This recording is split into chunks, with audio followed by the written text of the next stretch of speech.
How much time are you actually making in your week to get investors? So how much time do you really need to put aside? That's the big question.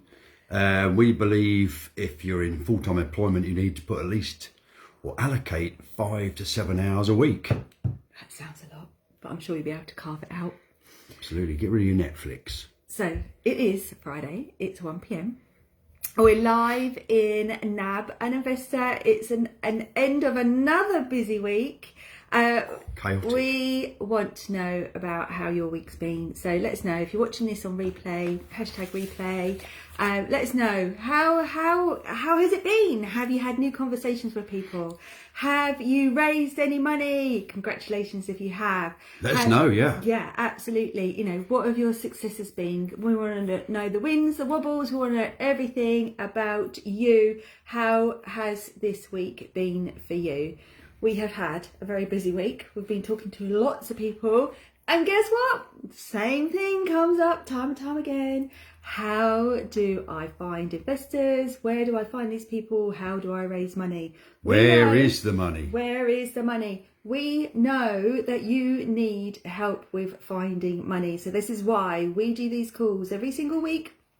No matter what's going on in our world, we might be somewhere salubrious, maybe somewhere not so salubrious, but we will hop on and we will talk through all the challenges that we're hearing from the people that we've been talking to. We know from our own challenges, because we started back in 2018, probably like most of you, no idea what we're doing. We paid lots and lots of money, 25k for a property course, told us loads, absolutely loads, amazing content, amazing education about finding property deals, but raising money, not so much information this out much. there, no. So we were left on our own. We knew we had to raise money because there was no way for us to move forward, and we had to figure it out.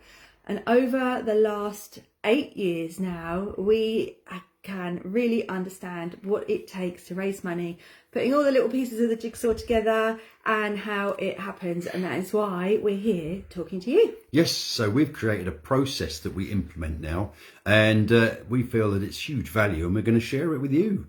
Yeah. Come on board. Absolutely. So every week we're going to hop on, we'll tell you little tidbits, we'll tell you about how we see the market. Neil's going to do Neil's News, which is just an awesome addition. I think, yeah, it's brilliant. Sweet. I love it. I love it. Like me. And if you understand what is going on in the news, you're going to understand what the media are telling you, and then you're going to understand how that changes people's mindsets, how it changes people's overall look of property and money, and then that makes you a better property investor, and it makes raising money a lot easier because you understand what's going on in people's lives, rather than you just thinking all you're doing is asking lots of people if they could lend you money. Absolutely. And I can hand on heart say we have never lost a deal because we couldn't find the finance. We've always found the money to see the deal through. So it is possible. We're no different. We're very, I'm not going to use the word ordinary, we're normal.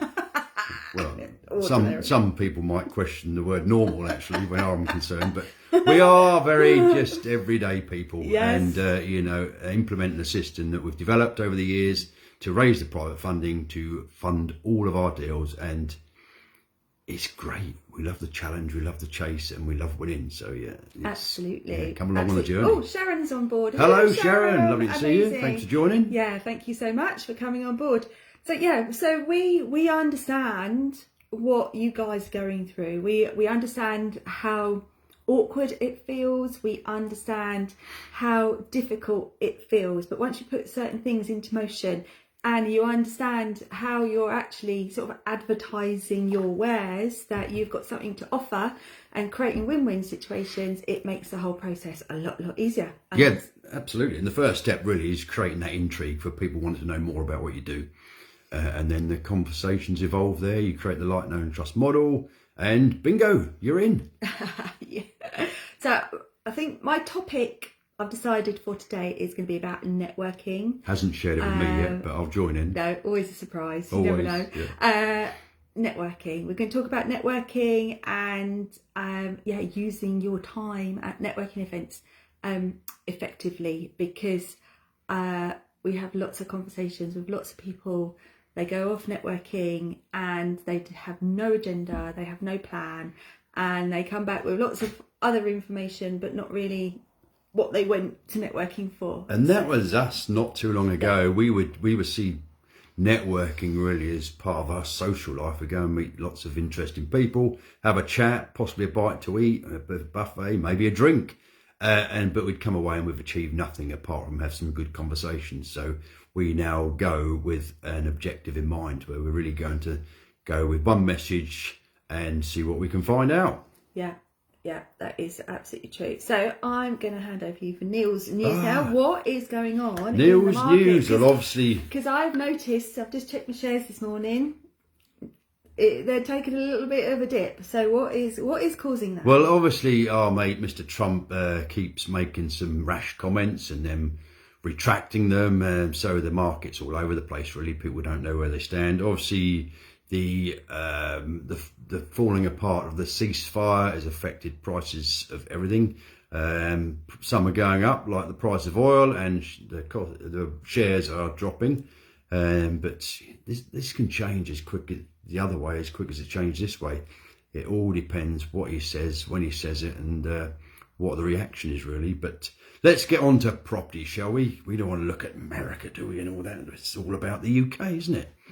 So yes, 10.2% of all property sales purchases in June were purchased by landlords, according to a survey by Connells. This means it's an ideal opportunity for you professional landlords to get out there and get on the bandwagon. Really, it is really the professional wins over the amateur. Let's be honest. You've got to be out there. You've got to be viewing. You've got to be offering. You've got to be consistent, and you've got to make sure you keep your faces in with the agents. And you don't need to work with every agent.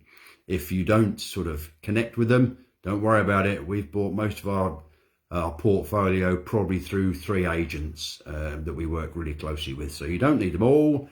And we get on best with the independents, to be fair. So, but you make your relationships, you take your choice. New build listings have dropped to their lowest level since 2017. So a lot of the new builds now are going straight onto the rental market rather than being put up for sale. So again, that is a sign of what's going on in the economy. Obviously, there's calls by Rightmove to scrap stamp duty land tax for first-time buyers and help to buy schemes to try and obviously influence the market and get the new sales moving again. So that's something we need to keep an eye on as well. But the builders basically are biding their time and putting them out on rental at the moment, and then we'll sell them further down the line. Metro Bank are now offering 0% deposit mortgages. Whoa. We haven't seen those for a long time. That's been, oh my God, that has been probably about 30 years. I reckon, yeah, in the old Black Rock days, wasn't it? Yeah, wow. But it does, however, require a parent or family member to be on the mortgage and co-sign it. Oh. So you need to get on with your family. Very nice. Yeah. Start doing the washing up for your parents or something.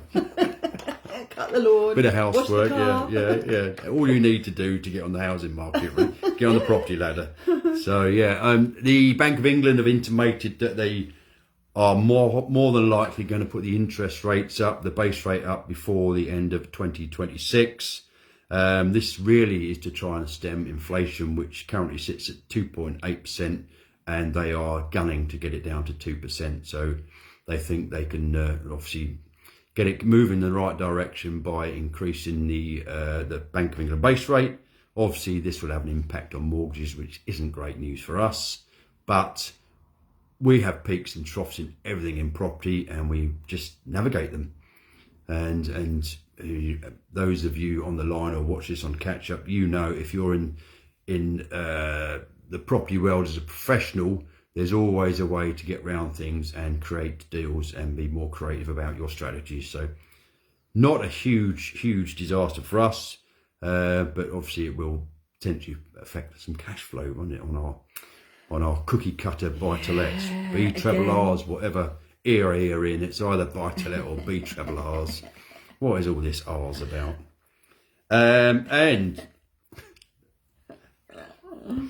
house sales have dropped 10.4% in June year on year. And again, this leaves it open for us professionals that are out there being consistent. There are going to be more and more motivated sellers. And the stats a week or two ago were that 39.4% of all deals are falling through. So all properties that go sold subject to contract are falling through, coming back on the market. And if you track those, many of them are going sold subject to contract, falling through more than once. So what's going to happen to that vendor? They're going to get more and more motivated, which means we become their best option. And that's what we wait for. That's why we've got so many offers on the table, following up, keeping an eye on the status. As soon as they come back in the market, give the agents a call and say, my offer still stands. And that's really how you get the deals, isn't it? It's a numbers game and a bit of patience, and obviously being proactive and making sure that you keep an eye on what's going on with those you've offered on. So really, that's Neil's news. There's not a lot going on in the world of property, apart from we're working really hard at it at the moment. But there is so much going on, though. Well, there is, yes, but it's all the same news. That's the trouble in different formats, isn't it? Well, yeah, but it's great. It's great because not everybody hops on and seen the news before, so it's always fresh information. I mean, there's still more properties listed for sale than there has been for 12 years. So again, that's going to drive prices down, which again creates opportunity for us.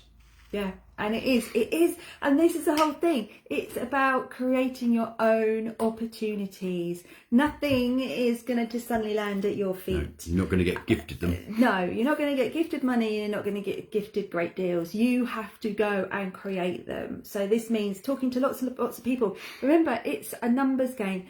I'll do an analogy. Okay? Go on then. England against Argentina. Right? Oh my word! I need to.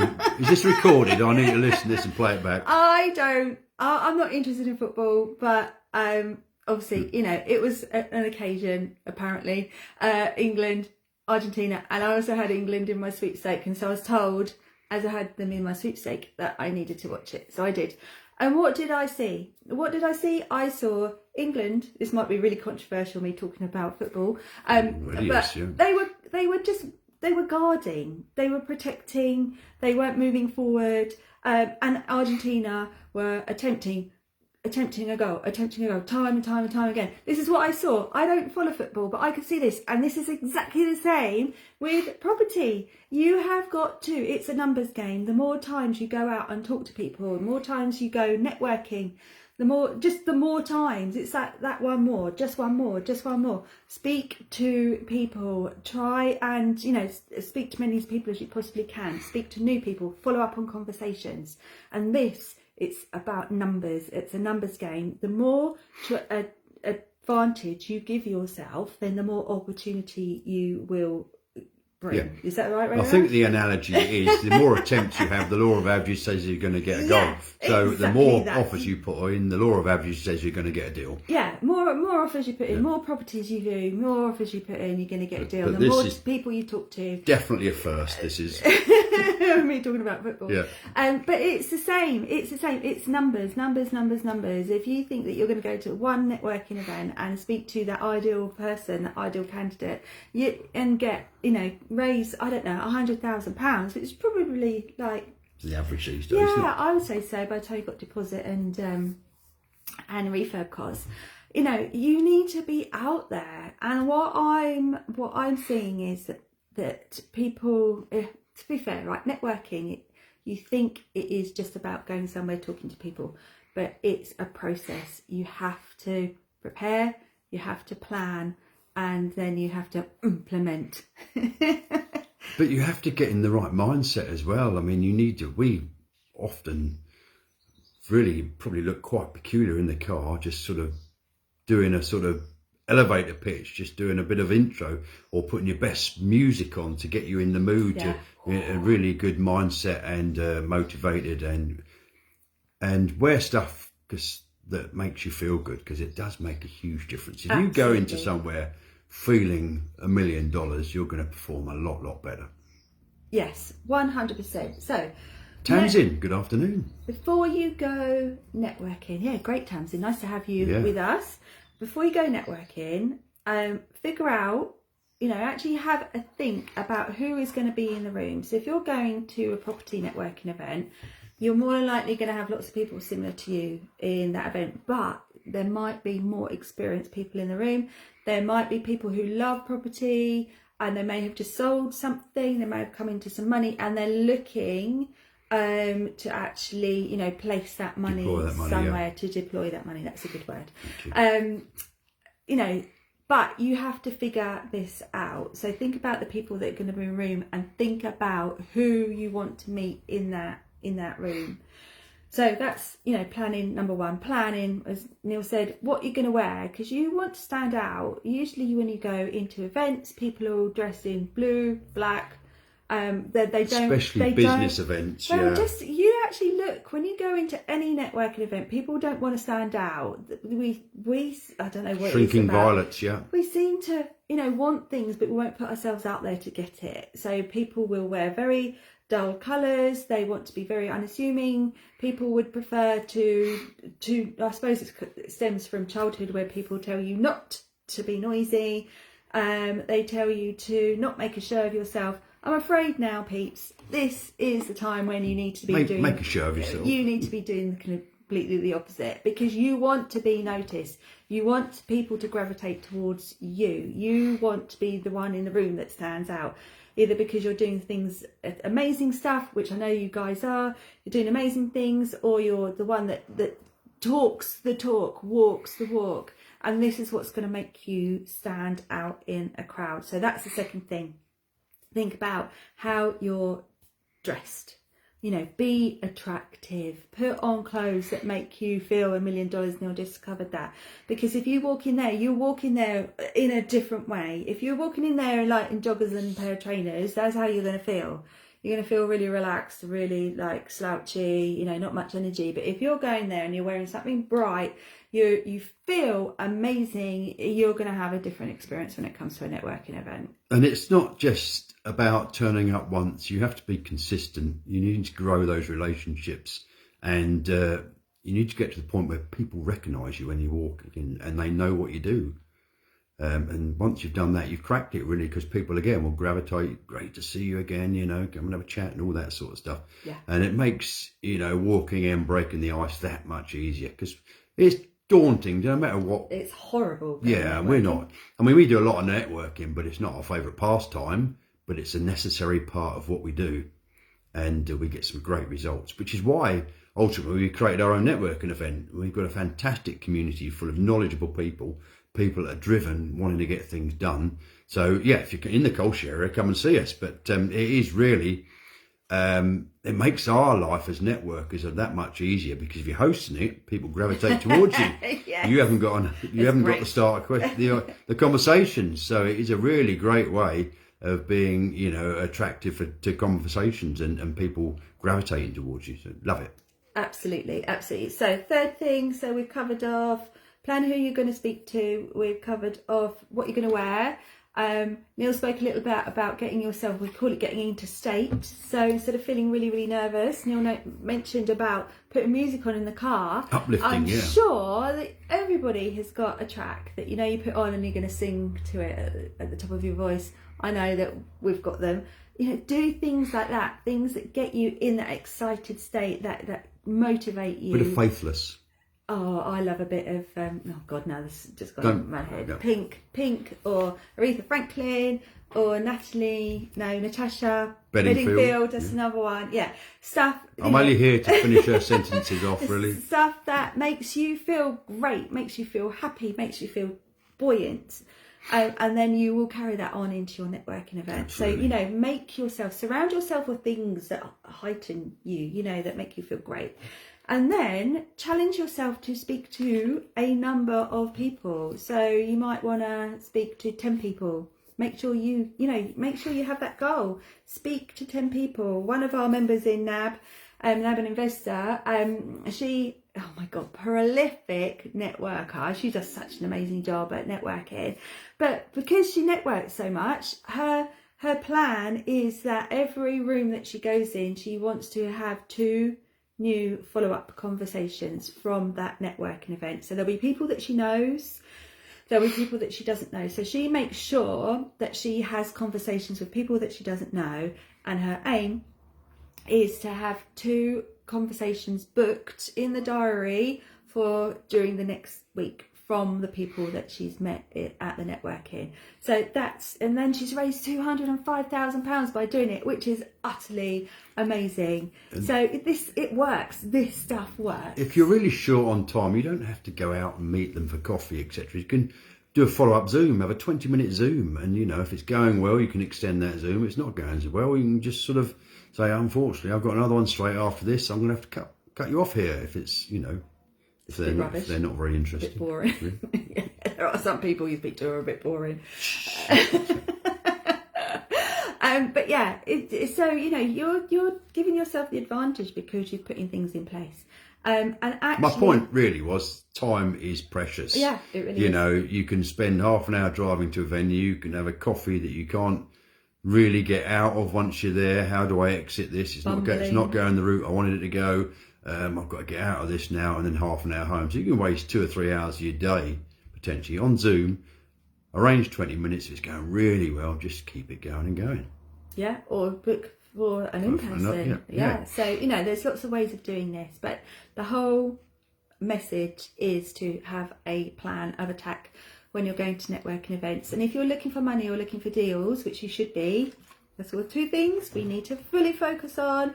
Make sure that's your conversation. Make sure you're telling people about what it is that you're doing, or if you're looking for somebody or something specific, because you don't know, that person who you're talking to might be the link between you and what it is you're actually looking for. So have some plan, have focus as well. We know people who, obviously, we help people in many different ways through property, and we, say have a plan, and then they come out with God knows what. Oh my God. And then they're talking to us about all these other investment opportunities that have just come by, and people want to do this and that and the other for them. And we're like, but you need to raise money for your deal. Why are you not talking about that? And the other thing is, you never know why they're in the room, what their goal is, what their motivation is. So we were at an event this week, and there's a lovely lady there who was in the room not to buy property. She's in the room to help people financially. Yes, she really was. So obviously we exchanged numbers, but she was. It was brilliant. It was just it was so her good. Sole purpose for being in the room was, I've got some money. I need something to motivate me and keep me interested. So I want to get into something. So almost learn as you earn. So she'll fund the deals, and we can bring her on with us on the journey. Yeah. You need to talk to people. Really talk to people, but you need to have an agenda. You need to have an agenda, not just a willy-nilly go and find out what people are like, or chat about nonsense stuff. Actually go in and have agenda, because if you don't have the money, it stops you from getting the deals. And this is the whole point. You've got to get the deals to get your portfolio either started or grow it. And your next deal. If you've got big plans, or you just want to have extra £500, £1,000 coming in, you need to have that money to get you the deals that are going to bring you that few extra £100. Yeah. So yeah. But you always need a good reason. What is your why? What's motivating you to go out there and do it? Yeah. And if that's not strong enough, you won't do it. So you've got to have a really good why you want to achieve these things. Absolutely. So yeah, it's about making yourself have the opportunity. You create that opportunity, whether it's finding the deals or finding money. You've got to go out there. If you're not getting the results, you're probably not doing enough. That is what it boils down to. Yeah.